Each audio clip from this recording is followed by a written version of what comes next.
Hey guys, tonight we stand together in the dim blue of a Civil War winter, where your breath fogs the air before you even realize you're awake, and the cold feels less like weather and more like a slow, patient personality flaw of the universe. You're wrapped in thin blankets that smell faintly of smoke, damp wool, and yesterday's bad decisions, and the ground beneath you has the emotional warmth of a gravestone. Snow isn't dramatically falling in cinematic flakes. It's already fallen, compacted, and given up trying to be pretty. This is the kind of cold that just is. And yes, you probably won't survive this, at least not comfortably, because comfort packed its bags and left camp weeks ago.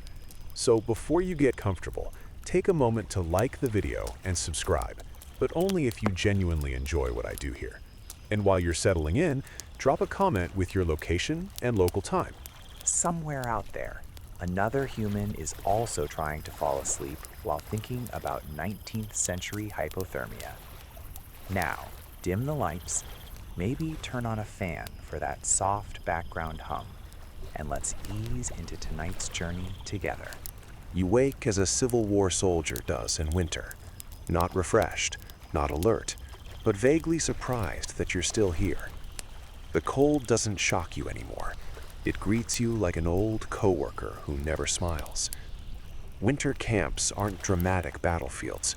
They're static, patient places. Mainstream history likes to focus on battles, but the fact quietly agreed upon by historians is that most Civil War soldiers spent far more time in camp than in combat, and winter turned those camps into long experiments in human endurance. You sit up slowly because moving too fast in the cold feels like tempting fate. Around you, hundreds, sometimes thousands, of other men are doing the same stiff, cautious movements, like an entire army of badly wound clockwork toys. The Union and Confederate armies both went into winter quarters, a seasonal pause where large-scale campaigns slowed or stopped altogether. This wasn't generosity, it was logistics. Roads turned to mud or ice, supply lines struggled, and men simply couldn't march or fight effectively in deep winter. Historians still argue whether these winter pauses prolonged the war by preserving armies or shortened it by allowing recovery and reorganization. The camp itself stretches out in rows that seem orderly at first glance, but quickly reveal their chaos. Tents sag under frost, ropes stiff as iron bars. Smoke rises lazily from cook fires, hanging low because cold air doesn't like to let it go. You can smell burning green wood, which is to say you can smell disappointment. Fires are everywhere and nowhere, enough to remind you of warmth, never enough to actually deliver it. You notice how quiet winter camp can be. There's no constant marching, no shouted orders echoing off hills. Instead, there's coughing. Lots of coughing.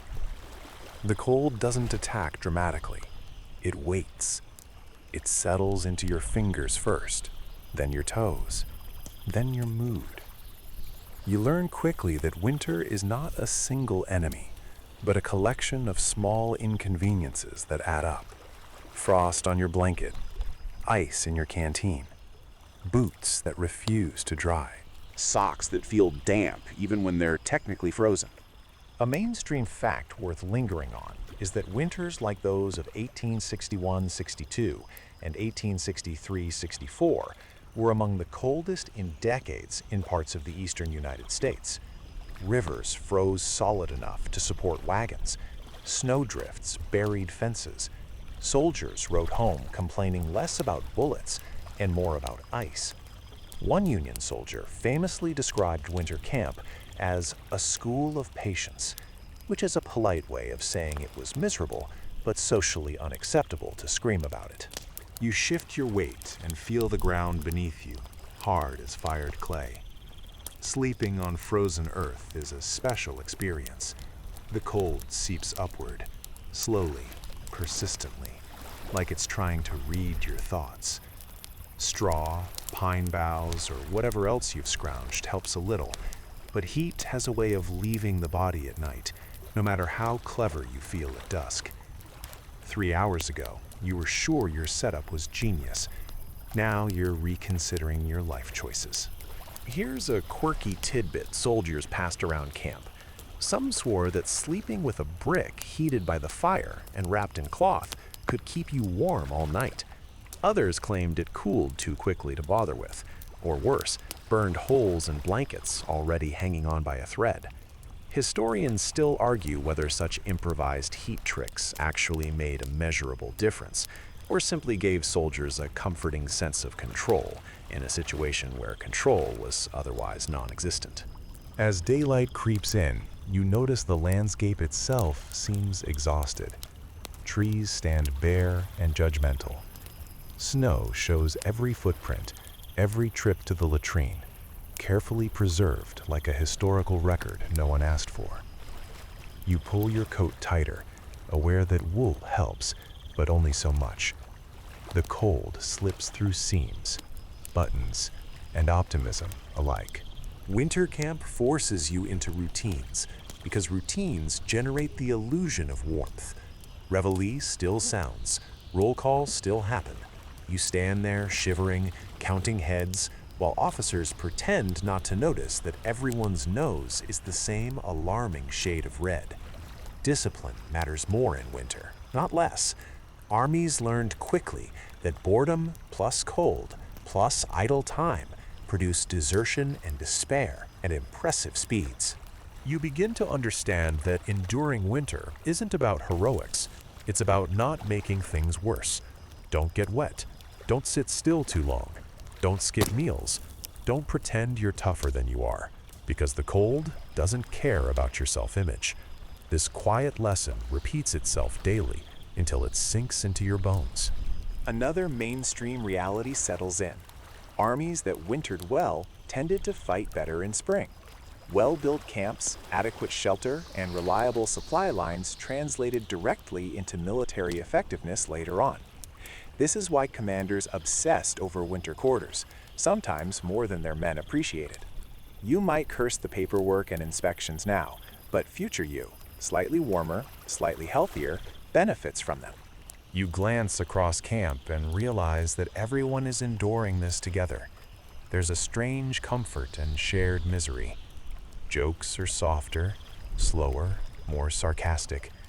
Someone mutters that if the war doesn't kill you, the weather will, and you quietly agree, while pretending it's funny. That's joke one for the day, and it lands gently, like everything else in winter. As the morning drags on, you accept a simple truth. Winter is not a pause in the war, it's another front. No cannons, no charges, just time, temperature, and the human body negotiating terms. You inhale, exhale, and prepare to do it all again tomorrow, because that's what endurance looks like. Not triumph, just continuation.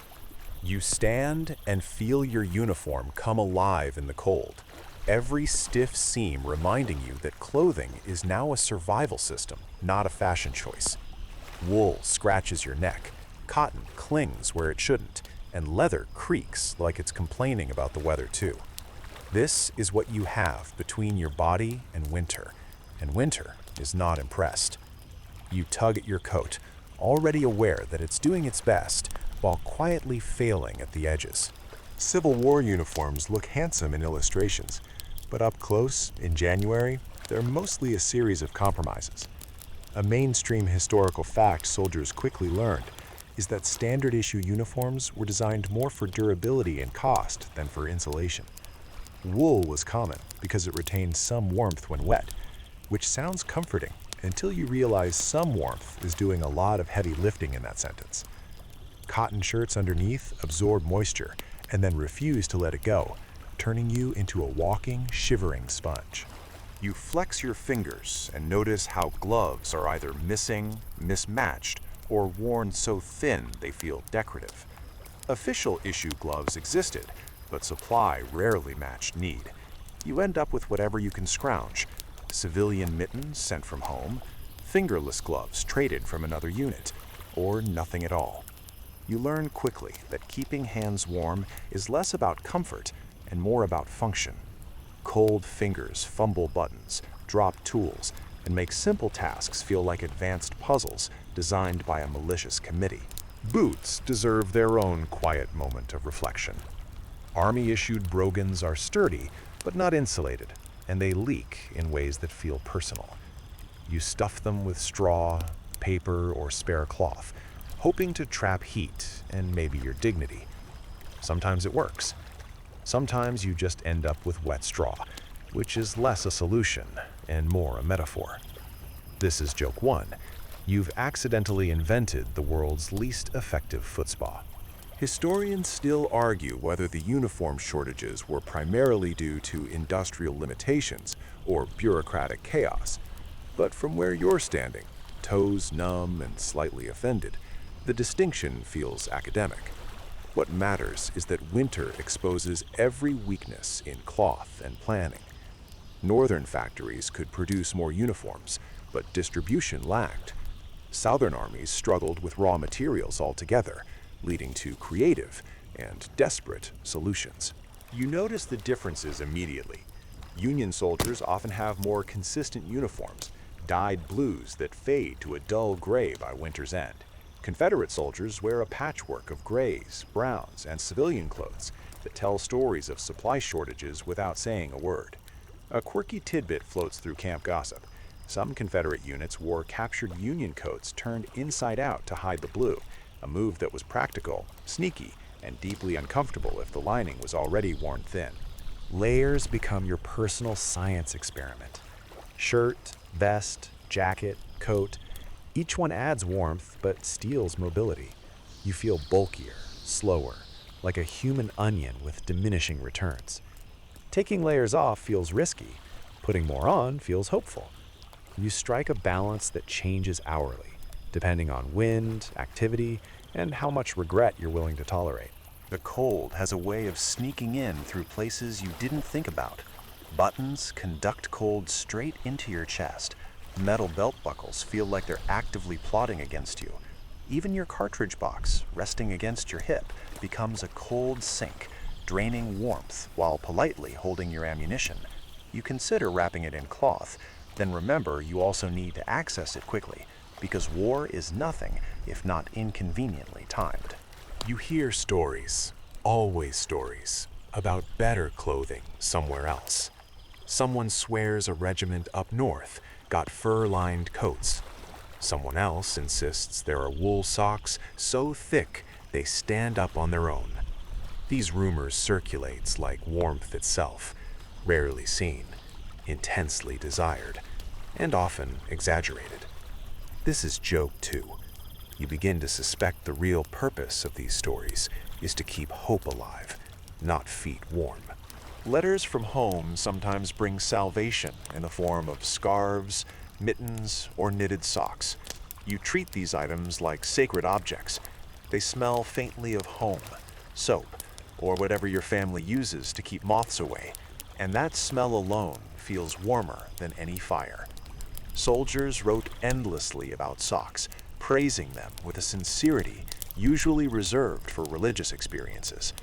Mainstream accounts confirm that hand-knit socks dramatically improved morale, which says a lot about the baseline conditions. You adjust your coat collar and notice how officers dress a little better. Their coats heavier, their boots slightly less tragic. This isn't always favoritism.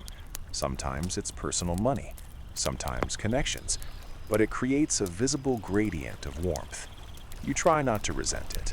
Winter teaches you to conserve energy, including emotional energy, and resentment burns calories you can't spare.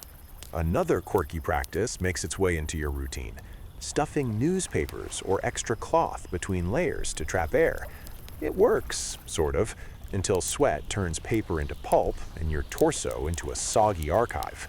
Still, on especially cold mornings, you'll do it again, because sort of works is better than definitely doesn't. You notice how soldiers from colder regions seem slightly less shocked by winter. Men from New England or the upper Midwest move with resigned familiarity, while those from warmer climates look personally betrayed by the weather. This isn't a moral failing, it's physiology and expectation colliding.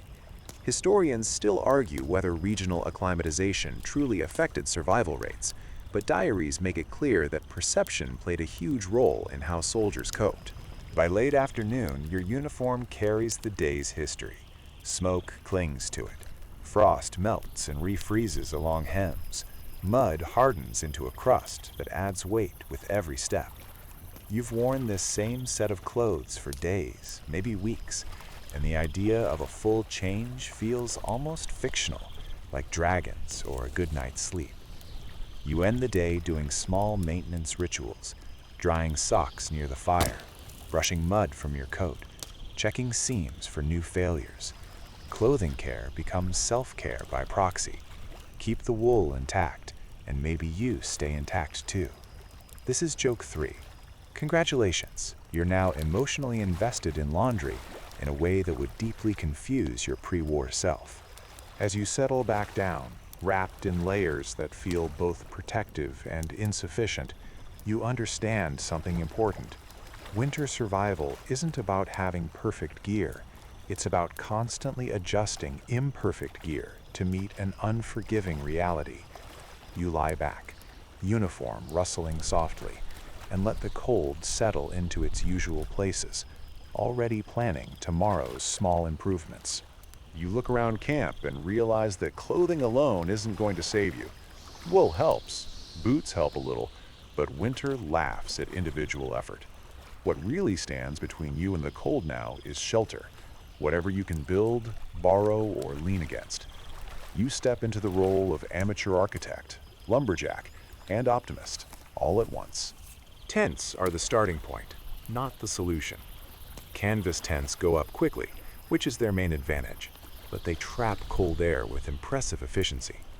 Snow piles against the sides, seams stiffen, and every gust of wind finds a new way inside. A mainstream historical fact is that early in the war, many units relied almost entirely on tents through the winter, and sickness rates soared. Cold, damp air lingering overnight turned tents into excellent storage units for misery. So you adapt. Everyone adapts. You watch soldiers cut pine branches and lay them thickly on the ground, creating a barrier between bodies and frozen earth.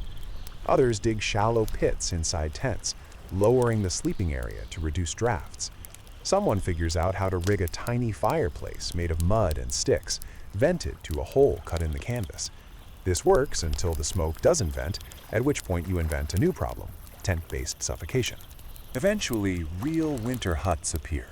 Rows of log cabins rise like rough teeth from the frozen soil. They're built quickly and unevenly, with gaps stuffed full of mud, clay, moss, or whatever will stay put. You help lift logs into place, your hands burning from cold and effort, and you begin to understand that shelter building is as much about teamwork as survival. One man alone freezes. A group builds something marginally less terrible. These huts aren't pretty, but they change everything.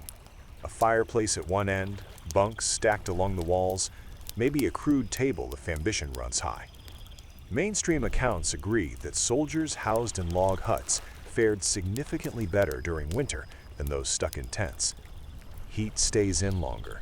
Smoke mostly goes out. Morale lifts a notch, not to happy, but to less resentful of existence. You notice the obsessive attention paid to cracks. Any opening becomes a personal enemy. Mud freezes and falls out, so you replace it. Snow melts and refreezes, widening gaps. You learn to read the wind by feel, identifying exactly which seam needs attention because it's whispering threats down your neck. This is joke 1. Congratulations, you've become emotionally sensitive to breezes. A quirky tidbit circulates about especially clever huts built with double walls, logs on the outside, planks inside, and packed earth in between. These rare masterpieces are talked about like mythical beasts. Most of you will never see one, but the idea alone warms the imagination. Historians still argue whether these more advanced huts were widespread or just memorable exceptions written about because they were so rare. The location of camp matters too. You quickly learn that low ground collects cold air like a bowl. Valleys frost over harder and longer than hills. Commanders who choose poorly earn lifelong curses muttered under blankets. This isn't just superstition. Cold air really does sink, making elevation a quiet factor in winter survival. You file this away under facts that would have been nice to know earlier. You spend daylight hours improving shelter because night is relentless. Once darkness falls, the temperature drops with an almost personal grudge. Fires crackle, casting shadows that stretch and wobble along log walls. You hover near the heat, rotating like a slow-roasted thought. Someone inevitably complains that their side is colder, and someone else replies that everything is colder, which is technically correct and deeply unhelpful. Inside the hut, smells accumulate. Smoke, damp wool, unwashed bodies, and boiling rations mingle into a scent that can only be described as camp. It's not pleasant, but it's familiar, and familiarity has its own comfort. You associate this smell with not freezing, which is how standards quietly lower without anyone announcing it. Sleeping arrangements are negotiated like treaties. Upper bunks are warmer because heat rises, but climbing into them requires flexibility that winter steals from joints. Lower bunks are easier but colder. You pick your spot based on a complex calculation involving age, agility, and how much you trust gravity in the dark. This is joke 2. Nothing makes you reconsider your life choices faster than falling off a bunk at 2 in the morning onto frozen dirt. You hear stories from other camps, some worse, some better. One unit supposedly built huts with actual glass windows taken from nearby towns. Another burned through firewood so fast they had to march miles daily just to keep warm. These tales circulate not to brag, but to calibrate misery. Knowing someone else has it worse is a small, guilty comfort. Firewood becomes currency. You gather it obsessively, stacking it higher and higher like you're daring winter to try harder. Wet wood smokes, dry wood vanishes quickly. You learn to read logs the way gamblers read cards, searching for hidden potential. Historians still argue whether firewood shortages were primarily logistical failures or simple overconsumption by desperate soldiers, but the result is the same: cold nights and frantic chopping. You notice that shelter also changes behavior. Men linger inside huts, talk more quietly, move less. Cards appear. Letters are reread. Small routines form around the hearth. Winter camps become oddly domestic spaces, temporary villages carved out of necessity. The war pauses just enough for humanity to peek through the cracks, then quickly retreats again. Sometimes shelter fails spectacularly. Roofs collapse under snow, chimneys catch fire, mud walls melt during a brief thaw and then refreeze crookedly. You fix what you can, shrug at what you can't, and add it to your growing list of things winter has broken. This is joke 3. By spring, you'll be an expert carpenter who still can't build anything level. As you settle in for the night, hut creaking softly around you, you feel the difference shelter makes. The cold is still there, but it's dulled, negotiated with, pushed back just enough to allow sleep. You pull your blanket tighter, listening to wind slide over the roof instead of through your bones, and you allow yourself a small, careful relief. Tomorrow, you'll patch that draft by the door again. For now, this is enough. Night arrives quietly in winter camp, which somehow makes it worse. There's no dramatic sunset, just a gradual dimming, like someone slowly turning down the universe. You crawl into your sleeping spot already tired, already cold, and immediately realize that sleep is going to be a negotiation, not a guarantee. The frozen ground beneath you feels solid, eternal, and deeply uninterested in your comfort. You lie down and become very aware of gravity. Cold presses up from below, while colder air settles down from above, meeting somewhere around your ribs. You adjust your blanket, then adjust it again, then realize that no configuration will ever be perfect. A mainstream historical fact that shows up again and again in soldiers' letters is simple. Winter sleep was shallow, fragmented, and rare. Men didn't rest so much as temporarily lose consciousness. You close your eyes and listen. Wind sighs through the trees. A log pops in a nearby fire. Someone coughs, a wet, rattling sound that lingers longer than you'd like. Sleep, when it comes, does so in short bursts, interrupted by shivering that feels like your body rebooting itself. Your muscles tense, release, tense again, performing an endless, involuntary dance to generate heat. You try curling tighter, pulling knees toward chest, reducing surface area like a human geometry problem. It helps a little. You try lying flatter to ease your back. That helps a little too, but in a different way. You quickly learn that winter sleep is a series of trade-offs, each one marginally better or worse than the last. This is joke one. Congratulations, you've unlocked the exciting new skill of optimizing misery. The ground matters more than you ever imagined. Even inside a hut, frozen earth radiates cold like it's proud of itself. Pine boughs crackle softly beneath you, releasing a sharp, clean scent that almost feels medicinal. Straw compresses quickly, losing its insulating magic after a night or two. Blankets help, but only if they stay dry, which is a big if in winter camp. You notice how heat behaves at night. It rises, pooling uselessly near the ceiling, leaving you to cling to scraps down below. Upper bunks feel warmer, but the ladder rungs are icy, and the fear of falling in the dark is real. Lower bunks are easier, but colder. You commit to your choice and immediately question it.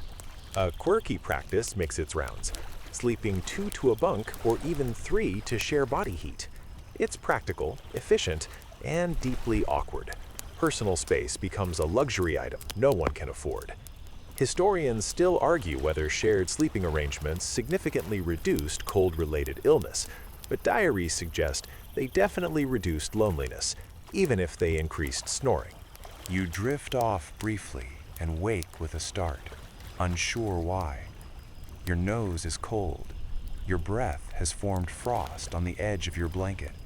For a moment, you panic, then realize this is just how things are now. You rub your hands together, tuck them under your arms, and remind yourself that panic burns calories, and calories are precious. Outside, the temperature drops further. You can feel it through the walls, through the floor, through your thoughts. Winter nights stretch long and slow, each hour marked by the same quiet discomfort. Time behaves strangely in the dark. Minutes feel elastic, expanding and contracting without warning. You think it must be nearly morning, then discover it's barely midnight. Sleep deprivation becomes its own enemy. Men snap at each other over nothing. Jokes fall flat. Mistakes happen. Mainstream military records don't always highlight it, but officers frequently complained about tired troops during winter, noting slower reactions and poorer discipline. Cold didn't just sap warmth, it eroded patience. You experiment with tricks. Socks on hands, hat pulled low over eyes, scarf wrapped around neck and face until breathing feels like work. Some soldiers swear by sleeping with their boots on to keep them from freezing solid overnight. Others insist this cuts off circulation and makes things worse. Historians still argue which approach was wiser, but you can confirm one thing for certain. Frozen boots in the morning feel like a personal insult. This is joke 2. Nothing prepares you for trying to put on boots that have the emotional warmth of iron bars. You bang them against the ground, coaxing them into flexibility, muttering promises you don't intend to keep. Back in the night, you hear murmurs, men talking softly, sharing half-remembered stories, debating the merits of different states' winters, as if any of them are winning this contest. These conversations fade in and out, like radio signals drifting through static. They're comforting in a quiet way. You're not alone in being awake. Occasionally, someone ventures outside for latrine duty, a journey undertaken with the seriousness of a military operation. Cold air hits exposed skin like a slap, sharp and immediate. You hurry, fully awake now, then dive back into shelter, heart pounding, breath steaming. It takes a long time to calm down enough to even attempt sleep again. You start to notice patterns. The coldest hours come just before dawn. Your body learns this and begins to stir early, as if trying to outrun the worst of it. This half-conscious anticipation becomes part of your internal clock. Even on rare nights when you sleep more deeply, something inside you wakes you before the cold reaches its peak. A mainstream fact that becomes painfully personal is how little sleep people can survive on, for a while. Soldiers functioned on 4 or 5 hours of broken rest, day after day. It wasn't healthy, but it was enough. Winter forced the human body into efficiency mode, stripping life down to essentials: warmth, food, rest, repeat. If anyone ever tells you sleep is overrated, feel free to assign them a frozen pine-bound mattress and check back in January. Eventually, a gray hint of morning seeps into the hut. You realize you've made it through another night. Not well rested, not refreshed, but intact. You stretch carefully, joints stiff, muscles sore, and feel that small, stubborn relief that comes from endurance. Night didn't beat you. Not tonight. You sit up, breath fogging, already bracing for another day built on too little sleep. Winter has taught you that rest is not an event, it's a series of narrow escapes. You gather your blanket, shake off frost, and prepare to stand, carrying the night with you like a quiet weight that won't quite lift. Morning brings hunger with it, a slow, hollow sensation that feels sharper in the cold. You notice it as soon as you start moving, your body asking, politely at first, then insistently, for fuel. Winter has turned calories into heat, and heat into survival. Food is no longer just something you eat, it's something you burn. You shuffled toward the cooking area, breath puffing, boots crunching on frost. The smell hits you before the sight does: boiling meat, smoke, and something vaguely grain-like. Breakfast is simple, repetitive, and deeply important. A mainstream historical fact shows up here in nearly every soldier's account. The standard Civil War ration was heavy on calories, but light in variety. Salt pork or beef, hardtack, beans, coffee. Not exciting, but effective in theory. Hardtack deserves a moment. It's a dense, rock-hard biscuit designed to last forever, which it does, often longer than anyone wants. You knock it against something solid to break it up, listening for the telltale sound of potential tooth damage. In winter, it's even harder, as if the cold itself has joined the baking process. You soak it in coffee or stew, softening it just enough to be chewable. This is joke 1. Congratulations, you're now dunking crackers in coffee like it's a perfectly normal life choice. Salt pork provides fat, which is precious. Fat equals calories. Calories equal warmth. You eat it despite the salt, despite the texture, despite the nagging thought that you'll be thirsty all day. Beef, when it appears, is usually tough and boiled into submission. Beans add bulk and a sense of virtue, as if you're making a healthy choice, rather than just accepting what's there. Coffee, though, is sacred. Union soldiers in particular treat it like liquid morale. Hot, bitter, and plentiful when supplies allow, it warms hands and spirits alike. Confederate soldiers, facing shortages, often turn to substitutes made from roasted chicory, corn, or even acorns. These are described politely in letters home and more honestly in diaries. Historians still argue whether coffee substitutes provided any real benefit beyond psychological comfort, but comfort matters when it's cold. You notice how much you eat compared to before the war. Winter drives appetite higher, and armies try, sometimes unsuccessfully, to keep up. A mainstream fact worth noting is that soldiers in winter often required upwards of 3,000 calories a day just to maintain body heat and basic function. When rations fell short, bodies noticed quickly. This is where foraging and improvisation creep in. You hear about men trading with locals for extra food when possible. Apples, potatoes, even milk if luck smiles. In less friendly territory, foraging turns into something closer to scavenging. Winter limits what the land can offer, making fresh food rare and valuable.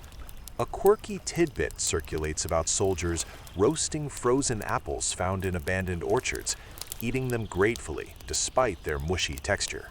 Meals become social events, even when the food is dull.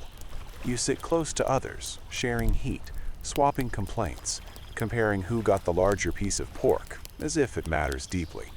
It does, actually. Small differences feel big when resources are tight. Someone jokes that they'd trade their rifle for a second helping, and no one laughs too hard because it's uncomfortably relatable. Historians still argue whether winter malnutrition was more dangerous than cold exposure itself. The two are intertwined. Without enough food, your body can't generate heat. Without warmth, your body burns food faster. It's a loop that spirals quietly, rarely dramatic, often deadly. You feel it in your energy levels. On days when rations are good, you move more easily, think more clearly. On lean days, everything feels heavier. Even lifting a cup requires a moment of consideration. This is joke 2. You've entered a phase of life where deciding to stand up feels like a strategic decision. Cooking itself is work.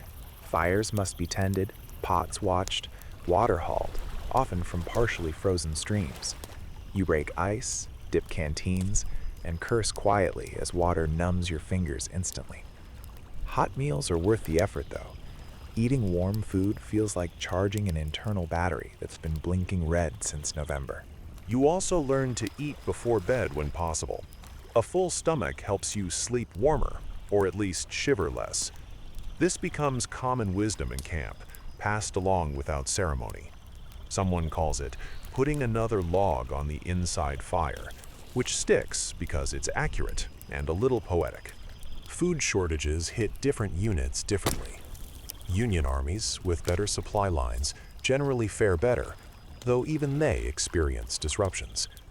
Confederate armies struggle more consistently, leading to thinner men, thinner tempers, and thinner margins for survival. You see it in faces, in the way belts tighten, in the quiet envy directed toward anyone with an extra scrap. A strange economy develops around food. Sugar, coffee, and even hardtack become trade items. You might swap a portion today for a favor tomorrow. Winter teaches delayed gratification, whether you like it or not. This is joke 3. You've accidentally joined a barter system where biscuits have emotional value. As evening approaches, you think about dinner with an intensity that surprises you. It's not gluttony, it's math. Calories in versus cold out. You eat slowly, savoring warmth as much as flavor. Steam rises from your tin cup, fogging your vision, and for a moment, everything feels manageable. You finish your meal and feel that small, precious sense of fullness. It doesn't last forever, but it carries you through the next few hours. You clean your utensils carefully, knowing tomorrow's food depends on today's care. Winter has made you practical, maybe even a little reverent about routine. As night settles in again, you recognize food for what it truly is now. Insulation you can swallow. You pull your coat tighter, stomach warm, and prepare to face another long night fueled by salt, starch, and stubborn human persistence. Fire becomes the center of your winter universe. Not metaphorically, literally. Every path you walk in camp seems to bend toward a flame, and every conversation eventually drifts back to it. You wake thinking about fire, work thinking about fire, and fall asleep calculating how long the embers might last. In winter, warmth isn't a background condition, it's a project. You step outside with an axe or saw, breath sharp in your chest, and head toward the woodpile, or what passes for one. Firewood disappears fast in winter camps, faster than anyone expects at first. A mainstream historical fact emerges quickly. Armies burned astonishing amounts of wood just to keep men from freezing. Entire hillsides were stripped bare around long-term camps, leaving landscapes that looked post-apocalyptic long before that word existed. You learn to judge wood by weight and sound.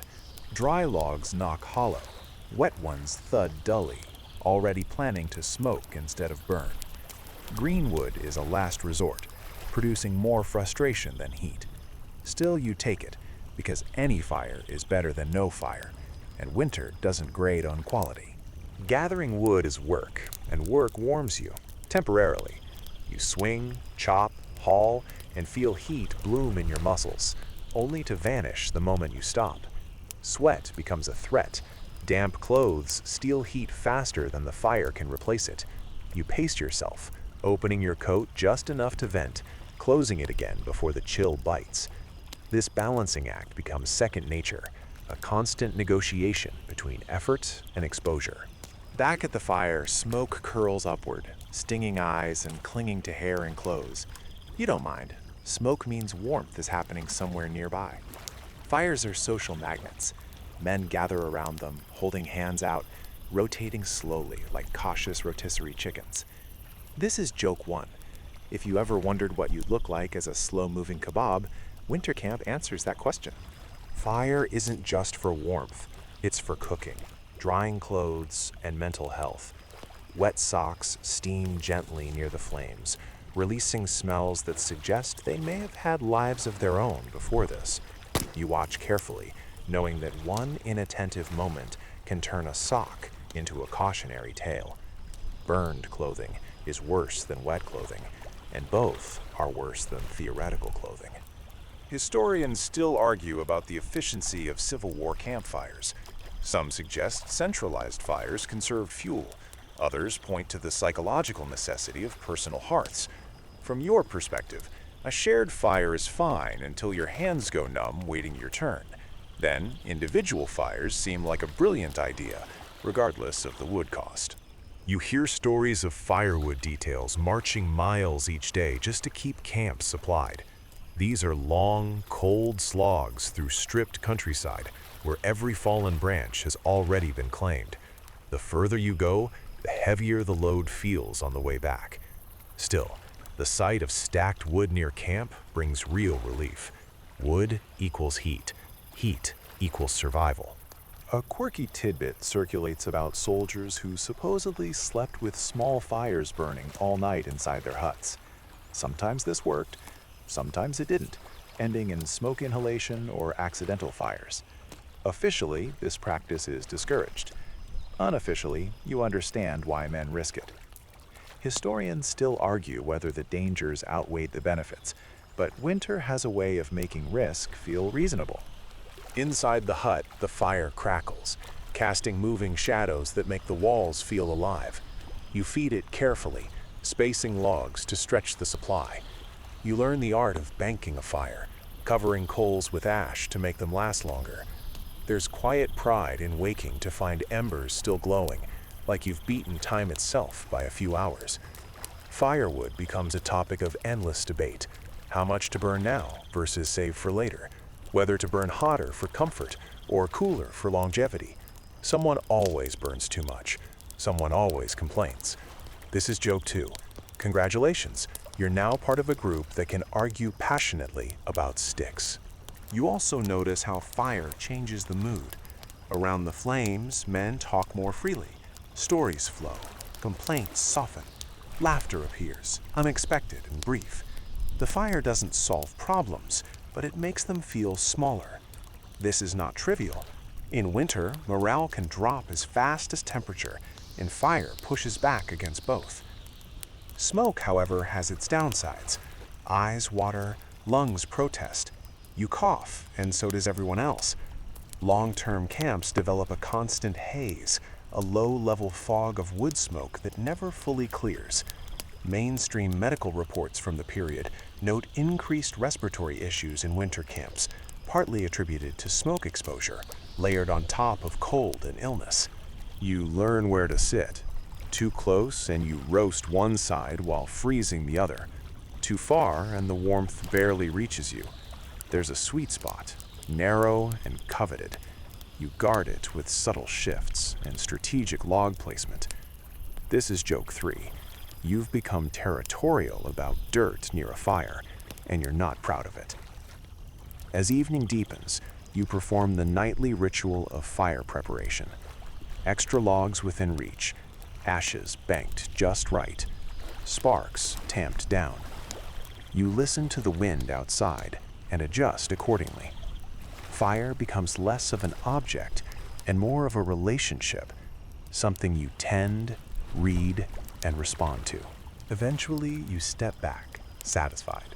The fire is as ready as it's going to be. You warm your hands one last time, feeling heat sink into skin and bone, then turn away reluctantly. The cold waits patiently in the shadows, but for now, you've held it back. You head towards sleep, knowing the fire will fade, but also knowing you'll be here to coax it back to life in the morning.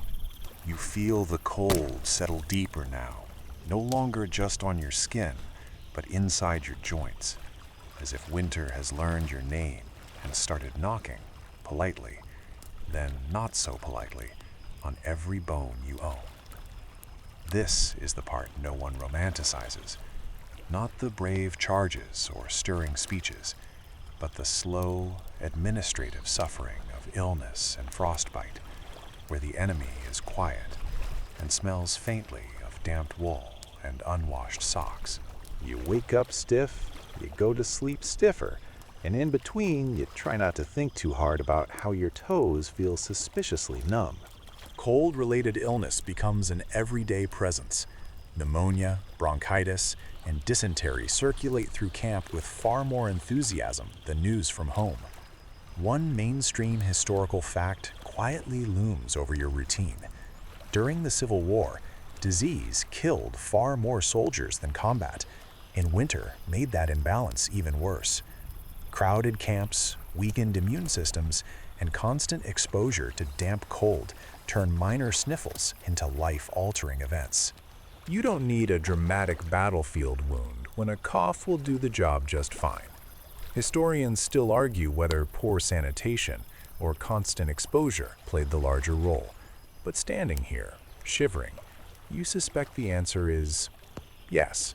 Frostbite, meanwhile, creeps in like an uninvited guest who refuses to leave. It starts subtly, a toe that doesn't quite tingle when you stamp your foot, fingers that feel waxy instead of painful, which is somehow more alarming. You're told to rub them, then told absolutely not to rub them, then told to warm them slowly, unless you can't, in which case, good luck. Medical understanding is uneven at best. Army surgeons know frostbite is bad, but exactly how to treat it is still very much a work in progress. Amputation is always lurking in the background, like an awkward suggestion no one wants to make out loud. You watch men try to ignore symptoms, because admitting weakness feels dangerous. If you go to the surgeon, you might end up in a hospital tent that's colder than your own, or worse, labeled unfit for duty. So you lie and say you're fine, which becomes the unofficial slogan of winter camps everywhere. Fine is a relative term, after all. Fine can mean still upright. Fine can mean toes present, for now. The hospitals themselves are not the warm sanctuaries you imagine. They are drafty, overcrowded, and filled with the low, constant soundtrack of coughing. Straw mattresses soak up moisture like they were designed for it. Blankets are shared, reused, and never quite dry. There's a quirky tidbit soldiers whisper about. Some men believe sleeping with newspapers under their shirts helps insulate the chest. It's not entirely wrong. Layers trap air, and air traps heat. But the rustling sound makes everyone nearby feel like they're sleeping next to an anxious raccoon. Cold also affects wounds in less obvious ways. Injuries heal more slowly, infections set in more easily, and pain becomes harder to ignore when your body is already exhausted from staying warm. Surgeons notice that winter patients often decline faster, even when their wounds look manageable. Historians still argue whether winter conditions directly worsened survival rates or simply revealed how fragile the medical system already was. From your position, staring at your breath fogging the air indoors, the distinction feels academic. You develop small rituals to check yourself. You wiggle your toes before standing. You flex your fingers every few minutes, pretending it's casual. You learn the difference between cold and dangerously cold, a line that keeps moving depending on how tired you are. There's a joke going around camp that if you can still complain, you're probably alive. It's not funny, but you laugh anyway, because laughter counts as internal heating, or at least that's the theory. Mental fatigue compounds physical illness. The constant cold drains morale in ways no marching order can fix. You start to feel detached, slow, wrapped in cotton. Some men become irritable, snapping over nothing. Others grow quiet, folding inward like they're conserving emotional heat. Letters from home help, but reading them with numb fingers is an exercise in patience. Ink freezes, pens clog, and the words blur when your eyes water from the cold. You wonder if spraying is a myth invented to keep soldiers compliant. There's an unspoken hierarchy of suffering that emerges. Frostbitten feet command respect. A bad cough earns sympathy. But everyone knows someone who simply fades. No dramatic illness, just a steady decline. The cold steals appetite, sleep, and motivation, and eventually there's nothing left to steal. When a man is sent away to recover or doesn't come back from the hospital tent, you don't ask too many questions. The answers are all the same temperature. One odd belief circulates through camp that drinking a little alcohol keeps frostbite away. Whiskey rations are treasured, not just for morale, but for perceived warmth. Modern science would gently shake its head, noting that alcohol makes you feel warmer while actually increasing heat loss. But right now, feeling warmer counts. There's a second joke that follows the first. If whiskey doesn't save your toes, at least you won't miss them as much. It lands about as you'd expect. You notice that officers and enlisted men suffer differently, but suffer all the same. Better boots help, sure, but no rank fully defeats January. The cold is democratic that way. It ignores pay grade and paperwork. Historians still argue whether better supply chains could have reduced winter illness significantly, or whether the scale of the war made such improvements unrealistic. You watch supply wagons bog down in frozen mud and think the cold has a strong lobbying presence. As night falls, the coughing intensifies, echoing across the camp, like a reminder that survival is a group effort, even when everyone feels alone. You pull your blanket tighter, mindful of those numb fingers again, and breathe slowly. The cold doesn't rush. It waits. And you, learning its rhythm, wait with it, hoping that awareness is enough to carry you through until morning. Sleep, you discover, is not a single activity, but a series of negotiations with the cold. You lie down exhausted, convinced that tonight you will finally rest, only to wake an hour later because some part of you has gone numb or painfully aware of itself. The ground is hard, the air is colder, and your body insists on cataloging every discomfort in great detail. Winter sleep is less about drifting off and more about surrendering in stages. You arrange your bedding carefully. Blanket first, then coat, then another blanket if you're lucky.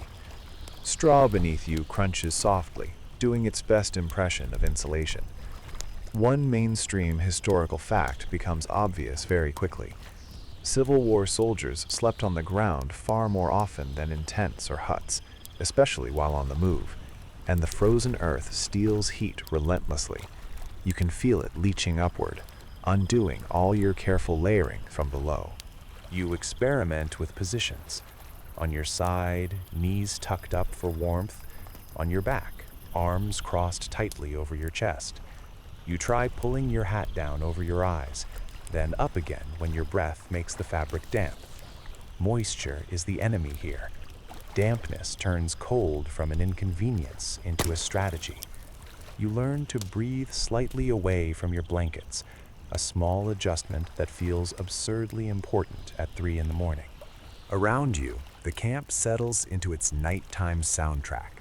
The wind sighs through bare branches. Fires pop and crackle, then fade into embers. Coughs punctuate the darkness, some sharp, some wet, some worryingly deep. Horses shift and snort. Somewhere, someone snores with heroic persistence, apparently immune to both cold and social pressure. This is joke 1. You briefly consider whether stealing their ability to sleep would count as a war crime. Sleep comes in fragments. You drift off, dream of warmth, then wake shivering, convinced you've missed a roll call or lost your boots. You pat around in the dark to make sure your shoes are still there, still solid, still yours. Losing boots in winter is catastrophic. There are stories, always stories, of men who woke to find their boots frozen stiff, or worse, missing entirely. Whether these tales are exaggerated or not hardly matters. They shape your behavior all the same. Historians still argue how common such incidents really were, but fear doesn't wait for footnotes. You learn the trick of sleeping with boots on, or at least under your legs, so they don't freeze solid overnight. It's uncomfortable, but discomfort is already the theme of the season. Another quirky tidbit circulates. Some soldiers swear by placing heated stones near their feet before bed. The stones radiate warmth for a while, then cool, sometimes dangerously fast. Used carefully, they help. Used poorly, they burn. Winter offers very few solutions that don't come with an asterisk. Dreams are vivid in the cold. You dream of stoves, of kitchens, of summer shade. You dream of walking without your breath fogging the air. Sometimes you wake from dreams of marching, only to realize your body is still doing half the work, muscles tense, teeth clenched. Your jaw aches from holding it tight all night. Tents offer limited relief. Canvas blocks wind but traps moisture. Condensation forms inside, turning the ceiling into a slow dripping reminder that physics is not on your side. You wipe frost from the inside walls in the morning and try not to think about what that says about the temperature overnight. Huts are better, but crowded. Bodies add warmth, but also smells, noises, and the constant risk of someone rolling over and stealing the blanket you were counting on. There's an unspoken etiquette to winter sleeping arrangements. You don't complain too loudly. You don't hog the center. You don't shake someone awake unless it's important. You do, however, appreciate proximity in a way that would feel awkward in warmer months. Shared heat becomes a practical consideration, not a social one. This is joke 2. Personal space is officially canceled until spring.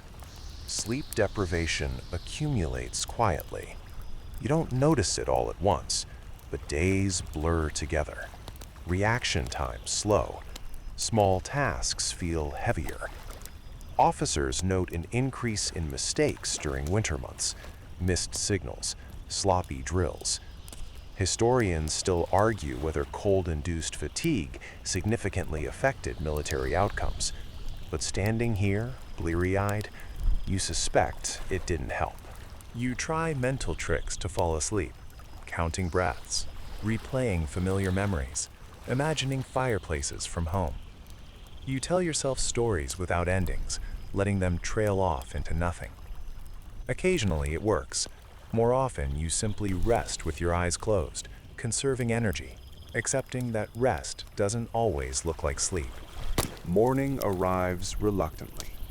You wake stiff, half frozen, and disoriented.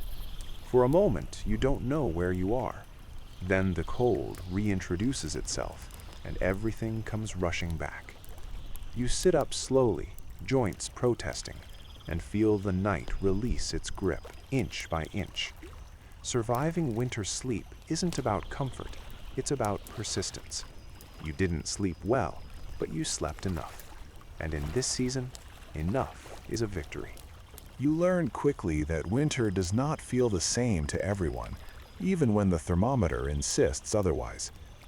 Standing in camp, you hear the quiet divide emerge, not between blue and gray, but between north and south, between men who grew up expecting winter and those who thought it was mostly a rumor. The cold becomes a personal biography, shaped by where you're from and what your body remembers. If you're from the north, winter feels grimly familiar. You've seen frozen rivers, scraped ice from doorsteps, and layered clothing until movement became optional. This doesn't mean you enjoy it, far from it, but there's a baseline understanding. You know to keep moving. You know that numb fingers are a warning, not a challenge. You know that cotton kills warmth faster than it earns comfort. One mainstream historical fact sits quietly beneath this. Many Northern soldiers had prior experience with cold weather labor, which sometimes gave them a slight edge in winter endurance. If you're from the South, winter arrives like an insult. The cold feels sharper, more personal, as if it's targeting you specifically. You don't have the same mental library of winter tricks to draw from. Frost on the ground looks unnatural. Snow feels theatrical at first, then deeply annoying. You wrap yourself in everything you own and still feel the cold slide right through. There's a sense of betrayal. This war was supposed to be about ideology, not freezing your feet off hundreds of miles from home. You hear jokes, not always kindly delivered. Northerners tease Southerners about real winters, while Southerners accuse Northerners of being suspiciously smug about suffering. This is joke one. Nothing bonds people faster than shared misery, except maybe arguing about who's worse at handling it. The truth, of course, is messier. Experience helps, but it doesn't make you immune. Northern soldiers still get frostbite. Southern soldiers still adapt, learning faster than they expected. Clothing reveals the divide most clearly. Southerners often arrive with lighter uniforms, thinner shoes, and fewer layers. Supply shortages in the Confederacy make winter gear harder to come by, especially as the war drags on. You see men wrapping feet in rags, scarves repurposed as mittens, blankets cut and sewn into coats. Improvisation becomes essential. Historians still argue whether Southern supply failures or lack of winter preparedness played the larger role in cold-related suffering, but watching men patch clothing with whatever they can find suggests the answer is deeply intertwined. Northern troops aren't exactly lounging in comfort. Their uniforms are sturdier, yes, but still imperfect. Wool scratches, shrinks, and smells permanently damp. Shoes fall apart. Gloves vanish. Winter finds gaps everywhere. The difference is often psychological as much as physical. Northerners expect winter to be cruel. Southerners expect it to eventually apologize and leave. It doesn't. There's a quirky tidbit you hear about Southern soldiers encountering snow for the first time and treating it like a novelty, throwing snowballs, marveling at frozen puddles, before the novelty wears off completely. Some accounts may be exaggerated, passed along for humor or morale, but they reflect a real cultural shock. Snow stops being charming the moment it soaks your boots. Commanders notice these differences too. Camps mix men from different regions, and winter becomes a classroom. Techniques are shared. Advice spreads. Keep your feet dry. Don't sleep on bare ground. Eat whenever you can. The cold doesn't care where you're from, but it does reward learning quickly. Over time, the regional gap narrows. Winter equalizes, slowly and without mercy. You notice how language changes. Southern soldiers start using Northern winter slang. Northern soldiers stop boasting. Everyone adopts the same clipped, practical tone when talking about weather. It's no longer scenery, it's logistics. Weather reports matter more than speeches. A sudden cold snap can delay marches, freeze supply lines, and derail plans. Historians still argue how much winter conditions shaped major campaigns. But you watch men shiver their way through orders and suspect it mattered more than anyone wanted to admit. Food plays into this divide as well. Northern supply systems, while far from perfect, generally keep rations flowing more reliably. Southern troops often face shortages that make staying warm even harder. Calories become a strategic resource. You can't burn heat you don't have. Hunger amplifies cold. There's also pride at stake. No one wants to be seen as weak because of where they're from. Southern soldiers tough it out, learning quickly, adapting rituals, borrowing habits. Northern soldiers stop assuming familiarity equals superiority. Winter humbles everyone eventually. This is joke 2. Cold weather has absolutely no respect for your upbringing. You feel the shift as winter drags on. By February, regional differences blur. Everyone walks stiffly. Everyone hovers near fires. Everyone counts the days until thaw. The cold has rewritten identities into something simpler. Soldier, tired, cold. Occasionally, you encounter the enemy across picket lines, sharing a brief, silent understanding. A nod, a muttered comment about the weather. Cold creates strange truces in the mind, if not on paper.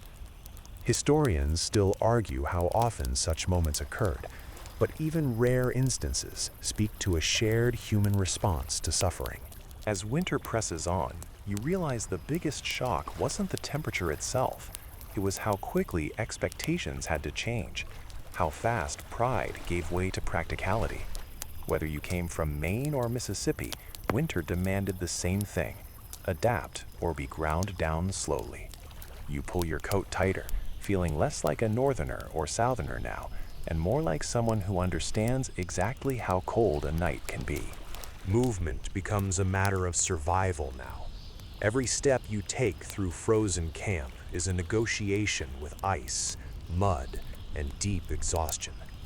Your body is already expending calories just to stay warm, so any unnecessary motion feels expensive. You trudge along, boots crunching on frost, shoulders hunched, and notice how much energy winter steals silently, without ceremony. The cold doesn't announce itself, it simply accumulates. And by mid-morning, your muscles already feel like lead. You learn to prioritize movement strategically. Mainstream historical accounts confirm that soldiers in winter camps often limited unnecessary activity, conserving strength for essential tasks: fetching water, chopping firewood, cooking, patrolling, and sometimes simply walking between tents, huts. Even drilling becomes more about maintaining muscle tone than practicing combat maneuvers. Your body adapts, moving carefully, deliberately, like a machine conserving fuel. Shoveling snow, however, is unavoidable. You find yourself spending hours clearing paths, maintaining supply routes, or digging latrines.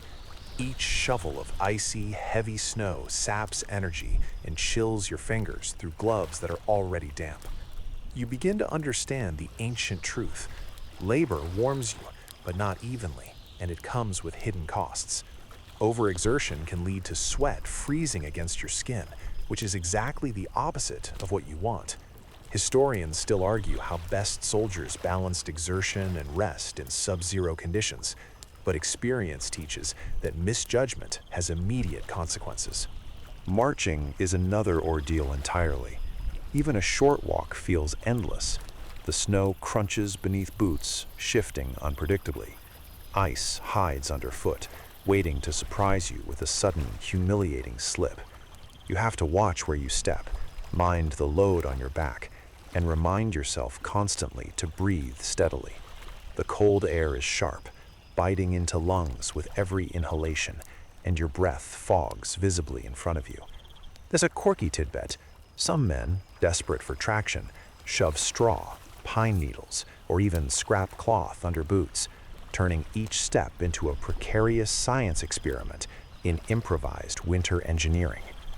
Orders to march or perform routine drills are complicated by terrain.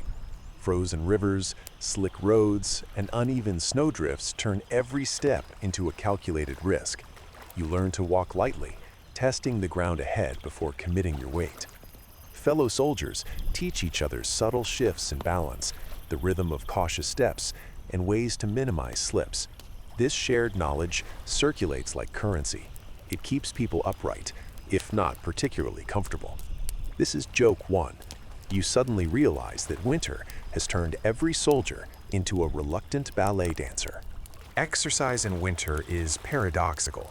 It warms your core, but it also exposes extremities to cold more rapidly. Arms swing, cheeks flush, breath comes hard. Sweat appears, despite the chill, immediately threatening to freeze. You wipe your face with a damp sleeve and curse quietly. Layering helps, but it also restricts movement, forcing compromises. Movement and warmth are in constant negotiation, never fully balanced. You notice the difference in how men handle repetitive tasks. Experienced winter soldiers have learned micro-movements to conserve energy. Novices exhaust themselves quickly, hands and feet cold in minutes. Frostbite often begins during these routine activities. Even a minor lapse in attention, fumbling a tool, dropping a log, misjudging a step, can have consequences that linger. Historians still debate how much training mitigated these cold injuries, but observation makes it clear. Adaptability beats raw strength. Patrolling or sentry duty is a unique challenge. Standing still is infinitely harder than moving. You shiver constantly, trying to stay alert. Fingers and toes go numb first. Breath comes in visible puffs, fogging the world into a muted white. You find yourself rocking gently, shifting weight from one foot to another, humming softly, or flexing fingers to keep circulation alive. Sentries sometimes report seeing hallucinations in extreme cold, a tree branch mistaken for an enemy soldier, or shadows that seem alive. These are whispered about quietly in camp, both for amusement and caution. Meals interrupt this rhythm, but only briefly. Eating warms the core for a short period, but calories are quickly burned as soon as you step back into motion. Coffee helps, but hot liquid only delays the inevitable. You notice that small, repeated sips often do more for sustained warmth than a single gulp. You adopt rituals: eat, move, warm, repeat. Efficiency becomes a survival skill, as vital as any drill or rifle handling. There's an unspoken camaraderie that develops through winter movement. Soldiers notice who struggles, who adjusts quickly, who offers tips without judgment, even enemies into potential allies against frost and exhaustion. Cooperation becomes survival, not just courtesy. Nightfall brings reflection on the day's exertion. You sit near a fire or inside a hut, joints sore but functional, fingers and toes slowly regaining sensation. Movement has been the quiet hero of the day, doing what clothing and shelter cannot fully achieve. You understand that survival isn't about heroic acts, it's about consistent, careful motion, repeated endlessly. Winter rewards persistence over courage. By the end of the day, you notice small victories: paths cleared, fires maintained, water fetched. Even standing for a few minutes without complaint feels like a triumph. You settle down to sleep, body warm from exertion, but aware that tomorrow demands the same effort. The cycle is exhausting, relentless, and strangely grounding. Movement, more than anything else, becomes the subtle rhythm of endurance in winter camp. Your hands ache in a new way now, not from wielding rifles or axes, but from constant, delicate adjustments that winter demands. Every mitten is a compromise between warmth and dexterity. Buttons freeze solid, buckles stiffen, laces refuse to bend. You discover that doing anything with frozen fingers requires patience, technique, and occasional cursing under your breath. One mainstream historical fact becomes painfully clear. Frostbite wasn't always catastrophic in winter campaigns, but it slowed every activity to a deliberate crawl, from cooking to cleaning to loading wagons. You carry water from partially frozen streams. Each bucket is heavy, icy, and slippery. You notice the thin layer of ice that forms on top, threatening to crack or break apart. Pouring this water into kettles or barrels is an exercise in precision. A moment's slip and the entire container tips, spilling precious liquid across frozen ground. Each lost gallon feels like a personal betrayal. Historians still argue whether these small inefficiencies significantly impacted supply lines, but watching men trudge back and forth, dripping and shivering, you understand why winter gets credit for slowing armies. Cooking takes on new complexity. Fires crackle, steam rises, and utensils freeze when left too long. Boiling meat, beans, and coffee becomes a game of timing. Too long, and you risk overcooking or burning. Too short, and you get a meal that's barely edible. A quirky tidbit emerges in whispered stories. Some soldiers would balance small iron grates over coals to simulate ovens, roasting rations like primitive chefs. The results were hit or miss, but the ingenuity warms the heart, if not the stomach. Meals are also social exercises. Men huddle around fires, sharing warmth and rationed portions. Conversation is quieter than usual, muffled by scarves, hats, and the polite resignation that the cold has taken charge. Humor appears sporadically. Jokes about frozen boots, stiff fingers, or surprise ice cubes in the stew. This is joke one. Nothing humbles you faster than accidentally dropping your spoon into a steaming pot only to realize it freezes before you can retrieve it. You notice the subtle ways winter reshapes behavior. Soldiers are more cautious, moving deliberately rather than quickly.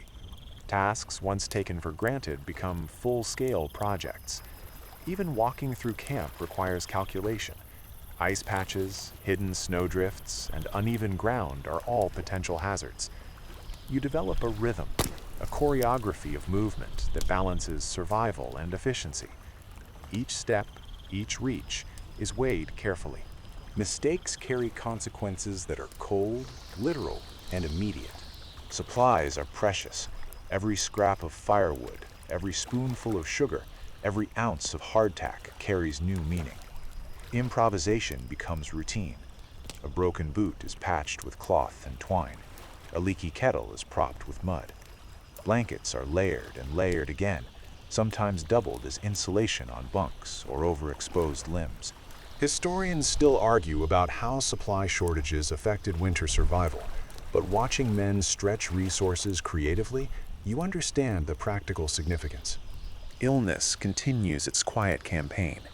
Every cough, sneeze, or fevered shiver is amplified by the cold. Pneumonia lurks in the back of every hut. Frostbite hovers on toes and fingers, and even minor colds can spiral into serious problems without care. Soldiers learn to watch each other for early signs, someone moving slowly, complaining less than usual, or rubbing a joint too often. This is joke two.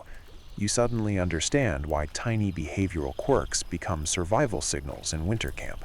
The physical labor required each day compounds mental fatigue. You notice how attention drifts, how focus fades, and how small mistakes escalate quickly. A misstep while chopping wood could snap a twig that bruises your leg or rolls into frozen water, creating an icy hazard. Small inefficiencies accumulate into a landscape of constant minor crises. Survival in winter is a game of minimizing small failures, not achieving great victories. Sentries are particularly affected. Standing motionless in near-zero temperatures requires ritualized micro-movements, rocking, shifting weight, flexing fingers, humming softly. Still, the body betrays you. Frost creeps in.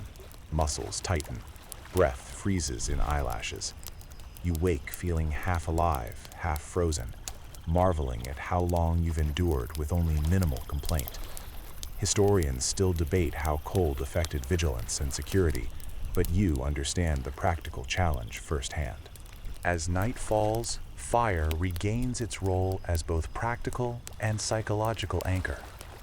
You feed coals, adjust logs, and watch sparks drift lazily into the dark. Flames illuminate frost-encrusted walls, casting dancing shadows on huddled figures. Around the fire, hands thaw slightly, spirits lift imperceptibly. Conversation resumes in murmurs, and laughter returns, faint but genuine. Even the briefest warmth feels monumental after a long day.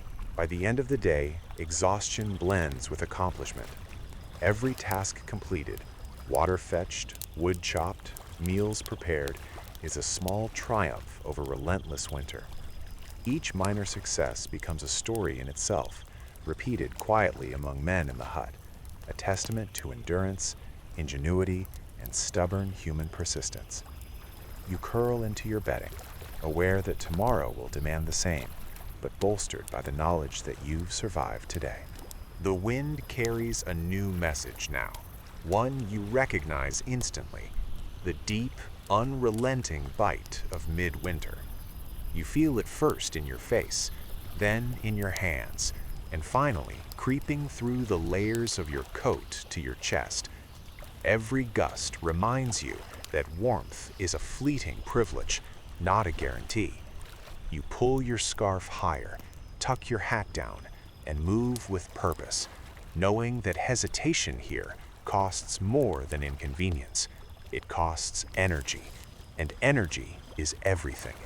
Snow accumulation transforms the landscape into both ally and enemy.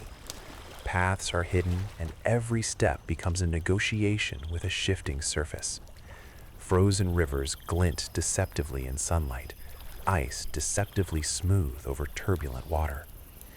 Mainstream historical records note countless accidents and delayed movements due to treacherous terrain during winter campaigns. You experience it firsthand as your boot slips slightly, forcing a cautious adjustment and balance. Even minor miscalculations leave lingering aches and bruises. You begin the day with inspection of winter gear. Clothing must be layered, boots reinforced, gloves adjusted. Socks are swapped frequently, shoes dried when possible, hats pulled low against the wind. There's a quirky tidbit that circulates among soldiers. Rubbing a thin layer of candle wax on leather boots supposedly prevents cracking in extreme cold. Whether effective or placebo, it becomes ritualized, repeated with care and pride. Historians still argue about the prevalence and effectiveness of such improvisations, but in practice, even a small perceived advantage counts. Rations arrive at inconvenient intervals. Every calorie is precious, every meal a brief reprieve from the cold. You eat slowly, deliberately, savoring warmth as much as sustenance. Hot liquids, especially coffee or thin soups, are treasured for both heat and morale. There's joke one. Drinking lukewarm coffee because it's the only thing hotter than the wind becomes a badge of endurance. Small comforts acquire outsized significance in midwinter, shaping daily routines as much as orders from superiors. Patrol duties expose the cruel arithmetic of temperature and exertion. Movement keeps the core warm, but extremities remain vulnerable.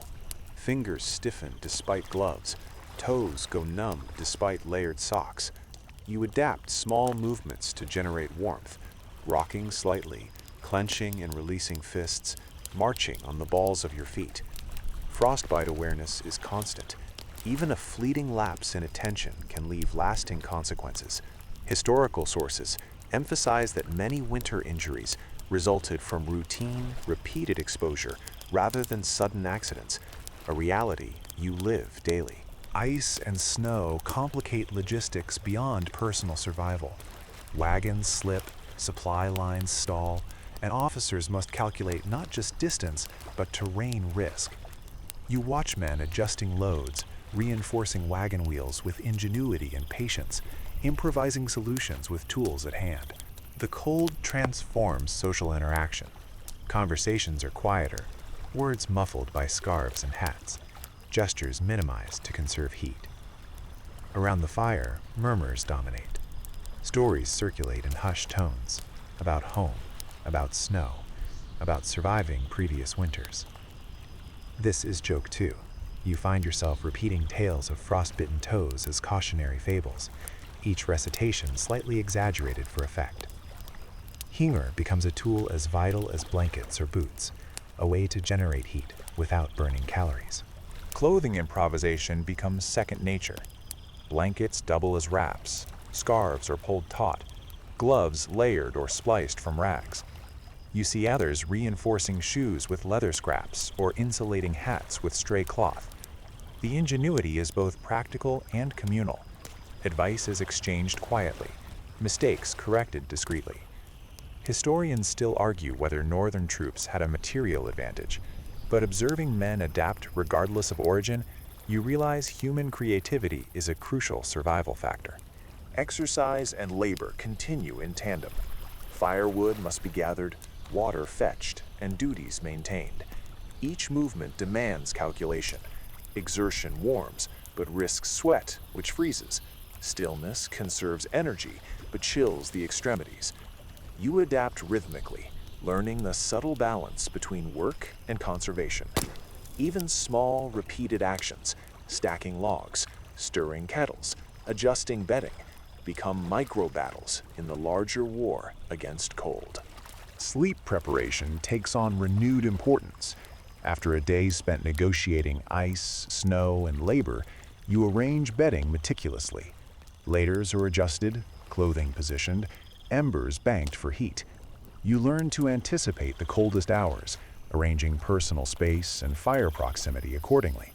A quirky detail: some men place a heated tin or stone near their feet, radiating warmth for several hours. It's not foolproof, but small advantages matter enormously. Night brings reflection. The cold is omnipresent, shaping every choice, every movement, every interaction. You acknowledge fatigue, soreness, and the lingering chill that no fire or layer can fully erase. Yet survival is a quiet triumph, measured not in heroic feats, but in continuity, waking, moving, eating, tending fires, and sleeping in fragments. Winter's lessons are subtle. Adaptation, awareness, and persistence define success. By the end of the day, your body is exhausted, but your mind is attuned to winter's rhythm. You understand the delicate interplay between motion and stillness, heat and exposure, effort and rest. Survival is a continuous negotiation, a daily dance with cold, where success is measured in small victories and uninterrupted breaths. You settle into your bedding with careful satisfaction, already anticipations of the next day, and the subtle triumph of enduring once more. By now, you have learned to read the subtle language of winter, the way snow clings to branches, the whisper of ice underfoot, the shifting patterns of wind. They all speak to you if you listen. This is not intuition, it is practiced observation. Each day, each hour spent moving, standing, and surviving in cold conditions sharpens your senses. A mainstream historical fact supports this. Seasoned soldiers often became adept at predicting weather changes, adjusting camp routines, rationing, and patrols accordingly, which could make the difference between minor discomfort and serious injury. Your clothing has become a personal project, a patchwork of necessity and improvisation. Gloves are layered, mittens tucked into sleeves, scarves wound tightly, coats reinforced with extra cloth or wool. You learn to insulate not just the core, but every extremity. Feet are the most vulnerable. Socks doubled, boots wrapped with rags, sometimes even straw tucked inside for extra warmth. There's a quirky tidbit soldiers whisper in camp, that stuffing small pieces of newspaper into shoes helps. And though it sounds silly, you try it. It works just enough to justify the effort. Historians still argue about how widespread such improvisations were, but in your experience, desperation breeds creativity. Water management becomes an exercise in patience and calculation. Streams are partially frozen, and drawing water without spilling or breaking the ice requires finesse. You chip away cautiously, making sure your container doesn't tip, every drop too precious to waste. Cooking and drinking warm liquids is no longer just nourishment, it is strategy.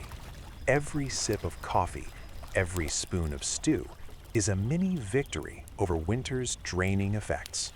The cold begins to infiltrate routine chores in subtle ways. Cooking is slower.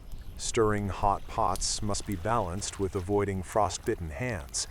Chopping wood requires measured swings, lest sweat make your layers a liability. Laundry is a distant dream. Wet clothes freeze faster than you can dry them, and the effort often isn't worth the outcome. Even small tasks like fastening buttons or threading needles become delicate exercises, testing patience and coordination.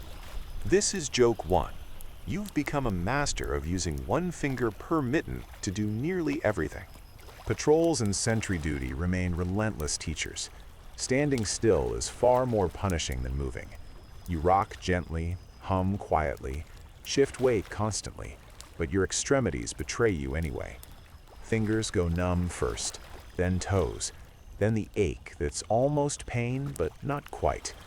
Your mind tries to stay alert, eyes scanning snowfields and frozen roads, ears straining for subtle sounds of movement, yet the cold saps mental energy as efficiently as it does body heat. Historians still debate how much the cold impaired vigilance during winter campaigns, but you feel it in every shiver, every misjudged step. Meals retain their ritualistic significance. Rations are eaten slowly, with strategic sipping of coffee or thin soup to extend warmth. Salt pork, hardtack, and beans, mundane staples, become crucial allies.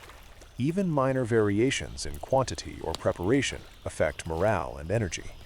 The joke spreads that if your hardtack survives 3 days in your pocket, it's a small personal triumph. You find yourself adopting these small victories as measures of competence and luck, because in winter, both matter immensely. Illness and injury lurk quietly, exacerbated by the unyielding cold. A cough is no longer minor, frostbite no longer temporary. You learn to monitor yourself and others, looking for early signs of trouble. Numbness, discoloration of skin, persistent shivering, all are signals that must not be ignored. Attention to these details is practical, not paranoid. In a small, subtle way, winter enforces vigilance. Ignorance or negligence here has immediate consequences. Historians still argue whether cold-induced injuries or disease were more lethal, but you sense the convergence. The body's defenses weaken, and the cold exploits every weakness. Sentries develop ritualistic routines to stay functional. Tiny, repeated movements, rhythmic flexing, rocking, and humming become survival techniques. Standing still becomes a contest of endurance, where mental fortitude is tested as rigorously as physical strength. Even in the brief pauses between motion, micro-adjustments are necessary to stave off frostbite. This is joke 2. Standing in the snow feels like an Olympic event with invisible judges, and everyone loses points for shivering. Social dynamics shift subtly under these conditions. Soldiers bond over small victories, shared firewood, swapped rations, advice on layering clothing, or successful improvisations. Humor becomes a valuable resource. Quiet jokes, teasing, and storytelling maintain morale and warmth simultaneously. A smile or a brief laugh may do more to keep your spirits intact than a thick coat, because endurance is as much mental as it is physical. Night brings the familiar cycle of preparation. Fires are banked, clothing adjusted, embers coaxed to life. Sleep is arranged meticulously, layers and insulation carefully considered. You've learned that every precaution counts. Heated stones, layered blankets, and strategic positioning near coals are all small tactics to prolong comfort. Even knowing that cold will return during the night doesn't diminish the importance of these measures. They are the difference between tolerable discomfort and dangerous exposure. By the end of the day, you recognize the quiet triumphs of survival. Every chore completed, every movement executed carefully, every shivering body part warmed or protected counts. Winter teaches endurance in incremental steps, reinforcing the importance of attention, strategy, and perseverance. It is exhausting, relentless, and humbling, but also profoundly instructive. You feel the rhythm of survival settle into you, a slow, steady cadence that carries into every action. By now, you move through the camp with a kind of quiet precision, each motion measured, each gesture intentional. The cold has taught you that waste, whether of energy, warmth, or attention, has consequences. You trudge along paths that have been packed down by countless boots, careful not to step on ice patches that might send you sprawling. Every step feels heavy, deliberate, as if you are negotiating with the frost itself. One mainstream historical fact becomes painfully obvious.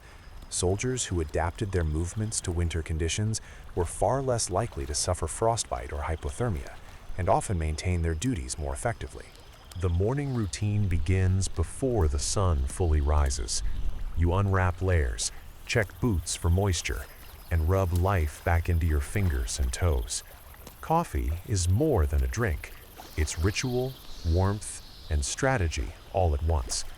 The steam rising from the tin seems to mock the chill, curling upward in delicate spirals, warming more than just your hands. Even a small victory, managing to drink a warm sip without burning yourself or spilling, is celebrated internally. Historians still debate how critical these minor comforts were, but you notice their cumulative effect on morale. Tasks for the day are familiar, yet no less daunting. Chopping wood, fetching water, maintaining fires, and preparing meals repeat like a measured rhythm. You develop micro-strategies to conserve heat, moving quickly between chores to keep the core warm, but pausing just enough to avoid sweat that will freeze against your clothing. There's a quirky tidbit soldiers whisper about. Rubbing a thin layer of fat or lard on exposed skin supposedly slows frostbite. Whether effective or not, you try it, comforted by the idea that some protection, even imagined, helps. Sentries continue to test endurance. Standing still for hours is an ordeal. Your body insists on shivering. Fingers stiffen inside gloves, and toes ache despite layered socks. You rock gently, shift your weight, hum softly, and rotate subtly. Each motion a carefully calculated tactic to maintain circulation. This is joke one. Standing guard feels like a frozen ballet, where every pirouette is a life-saving maneuver. You marvel at how ordinary survival becomes choreography under these conditions. Meals remain central, both for warmth and energy. Every rationed item counts. Salt pork, beans, and hardtack sustain the body, while coffee or thin soup provides temporary comfort. Eating slowly is essential. The act itself generates a small but meaningful internal heat. You notice how men cluster around fires while eating, sharing warmth and conversation in hushed tones. Humor surfaces occasionally, a brief spark of relief amidst exhaustion. Joke 2, someone always manages to drop their spoon into the stew, prompting a chorus of sympathetic groans. Winter reshapes the social landscape of camp. Experience and ingenuity command respect. Soldiers who master clothing layering, fire management, and minor improvisations earn informal status. Advice circulates quietly: how to wrap boots, how to bank a fire, which rations are best eaten hot. Shared knowledge is currency, and failure to adapt is noticeable, even if unspoken. Historians still argue about the degree to which skill and resourcefulness influence survival, but observation confirms it matters deeply. Illness and injury remain ever-present companions. Frostbite lurks at extremities, respiratory issues simmer, and fatigue weakens judgment. You watch for signs in others, noting subtle shifts in gait, color, or movement. Micromanagement of your own health, wiggling fingers, rubbing hands, adjusting layers, is just as critical. Even small lapses can escalate into serious problems, teaching lessons in vigilance that are invisible but vital. Joke 3. You develop a ritualistic mental checklist every morning, as if forgetting it could prompt winter itself to punish you. Physical labor and patrol duties continue to dominate the day. Fetching water is slow work. Ice forms, streams freeze partially, and carrying buckets through snow requires constant attention. Chopping wood is an exercise in endurance and technique, balancing the need to generate warmth with the risk of overexertion. Every motion is a careful negotiation between energy, heat, and safety. You learn to balance these constantly, appreciating the subtle art in routine tasks that winter transforms into survival skills. Nightfall is both relief and renewed vigilance. Fires are banked, embers coaxed to glow, and clothing adjusted for sleep. Bedding is arranged to minimize heat loss, and small tactics, heated tins, layered blankets, careful positioning, become central to a good night's rest. Sleep itself is fragmentary, interrupted by the cold, but cumulative. Every hour survived is a small victory. Every ember tended is a subtle triumph. By the end of the day, you notice the quiet mastery winter has imposed. Your movements are efficient, your awareness heightened, and your routines disciplined. Survival is no longer luck, it is skill, honed through repetition, observation, and adaptability. Each completed chore, each preserved bit of warmth, each small victory reinforces the rhythm of endurance. You understand, in a deep, bone-level way, that winter is a teacher with patience and rigor, exacting yet instructive. You settle into your bedding, anticipating tomorrow, but fortified by the knowledge that persistence and attention have carried you this far. Sad man. By the time you reach this point in winter, survival has become a finely tuned routine, a rhythm of small victories and constant adjustments. Each day blends into the next, and yet you notice subtle differences. How snow settles differently on paths, how ice glints in the morning light, how the wind carries messages from one side of camp to the other. The cold is no longer merely an adversary. It has become a constant companion, shaping your behavior, your thoughts, and even the way you breathe. Mainstream historical accounts confirm this transformation. Soldiers who endured prolonged winters developed routines and mental strategies that significantly improved their chances of surviving the season, even when resources were scarce. Your clothing and bedding are now optimized, products of experimentation, observation, and sheer stubbornness. Mittens are layered, boots reinforced with cloth and straw, hats pulled low, scarves tucked tightly. You adjust continuously, aware that frostbite and hypothermia are subtle but insistent threats. There's a quirky tidbit soldiers share in camp. Some wrap small heated tins or stones near their feet at night, radiating warmth slowly while they sleep. It's not a perfect solution, but small advantages like this can mean the difference between a tolerable night and serious injury. Historians still debate how widespread such improvisations were, but observing their effects, you understand the logic instantly. Rations remain both sustenance and psychological anchor. Coffee or thin soup warms from the inside. Salt pork and hardtack provide calories necessary for maintaining core temperature, and every spoonful is measured, appreciated, and sometimes joked about. Humor continues to play an essential role in morale.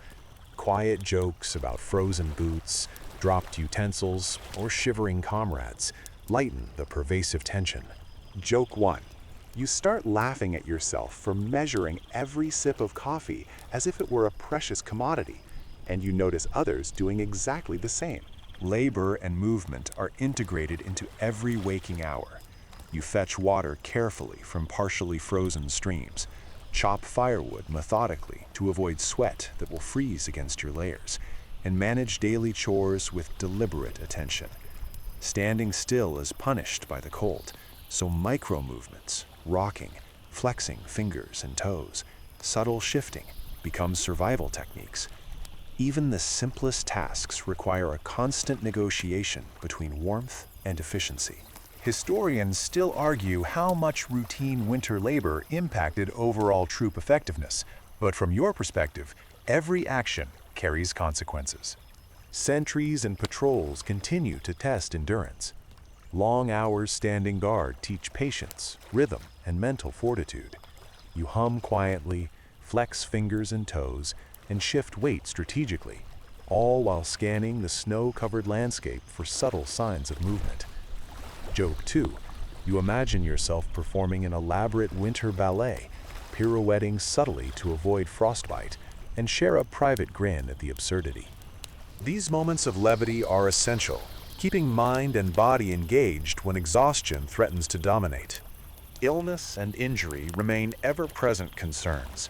Frostbite, respiratory ailments, and fatigue are constant companions.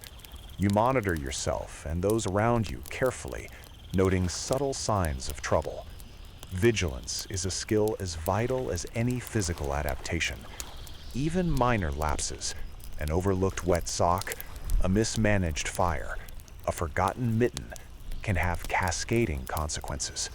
Historians still debate whether winter fatalities were more often due to cold injuries or disease, but in your experience, they are inseparably linked. The cold amplifies vulnerability. As night falls, preparation for sleep is meticulous. Fires are banked, embers coaxed to glow, clothing adjusted, blankets layered. You position heated tins strategically, starve scarves snugly, and arrange bedding to minimize exposure. Sleep is fragmentary, interrupted by cold, but cumulative. Each hour of rest a subtle triumph. Small rituals, drinking a last sip of coffee, rubbing hands together, checking boots, become essential practices, silently marking survival progress. The wind, snow, and ice remain omnipresent teachers. You notice subtle patterns, how frost creeps across tents, how snow drifts differently depending on time and terrain, how ice forms on equipment. Every observation informs the next day's choices, where to place firewood, how to adjust clothing, which routes to take for water or patrol. The cold demands constant attention, rewarding adaptability and punishing neglect. Joke 3. You find yourself muttering to the frost as if it were a strict but fair instructor, and imagine it scribbling notes on your performance. By the end of this cycle, you appreciate the quiet mastery that winter enforces. Survival is no longer luck, but skill, honed through repetition, observation, and endurance. Every chore completed, every ration carefully consumed, every micro-adjustment to clothing or movement is a deliberate act of persistence.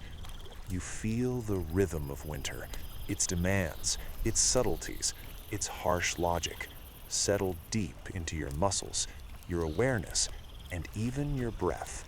Now, as you prepare for the final rest of the day, allow your body to relax fully. Let the warmth of your fire, your layers, and the slow hum of the wind lull you. Visualize each chore completed with ease, each movement deliberate, each breath calm. The cold, while ever present, has been respected, negotiated with, and survived. You are warmed not just by blankets, but by competence, adaptability, and quiet endurance. Let that sense of mastery and peace fill you, letting muscles loosen, tension fade, and eyes grow heavy. The frost outside is nothing compared to the steady, comforting rhythm you've cultivated inside. Take one last deep breath, letting it carry away the day's strain. Feel yourself grounded in warmth, even as the wind whispers outside. Each heartbeat is steady, each limb relaxed, each thought slowing. The camp, the fires, the sleeping comrades, all are part of a rhythm that continues gently beyond consciousness. You are safe. You have endured. You have survived. Slowly, allow the pace of your breathing to match the gentle rhythm of winter's night. Imagine the fire's glow softening, embers glowing like tiny, steady stars. Let each layer of clothing, each blanket, each careful precaution melt into comfort, cocooning you from the chill. Tiny noises, the whisper of wind, the faint crackle of wood, become a soft symphony guiding you toward rest. You do not need to worry about tasks left undone. They will wait. You do not need to measure calories, steps, or warmth anymore. Your body knows the rhythm. Allow it to remember, to relax, to rest. Feel the tension in your shoulders, your back, your legs, dissolving as awareness drifts like snow, settling softly over a quiet landscape. The cold exists, but it is distant now, outside your cocoon, observed and respected, not feared. Each breath carries warmth inward. Each exhale releases fatigue, and the mind softens, letting go of vigilance. End of script. Sweet dreams.